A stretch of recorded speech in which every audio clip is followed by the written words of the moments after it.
নেসকোর diploma engineer ভাইরা আজ কেন বিপদে? কারণ তারা চুপ করে বসে থাকেন।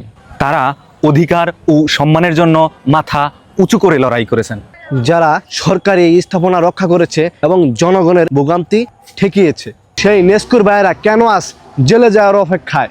যখন সহকারী প্রকৌশলী রুকনউদ্দিন প্রকাশ্যে ডিপ্লোমা ইঞ্জিনিয়ারিং ডিগ্রিকে টেকনিশিয়ান সিন্ডিকেট আখ্যা দিয়ে আমাদের সম্মান ক্ষুণ্ণ করেছেন, তখন নেসকোর ভাইয়েরা মাথা নত করেনি, বরং প্রতিবাদ করেছেন। আজকে এই প্রতিবাদের কারণেই মিথ্যা মামলা, ভয়ভীতি এবং গ্রেপ্তারের শিকার হচ্ছেন।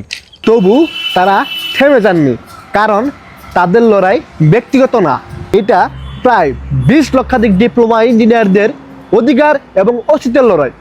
আমরা স্পষ্ট জানিয়ে দিচ্ছি, 7 দফার ন্যায্য দাবি বাস্তবায়ন না হওয়া পর্যন্ত, ডিপ্লোমা ইঞ্জিনিয়ার ভাইদের মুক্তি না হওয়া পর্যন্ত এবং ডিপ্লোমা ইঞ্জিনিয়ারদের সম্মান রক্ষিত হওয়া না পর্যন্ত আমাদের আন্দোলন চলবেই।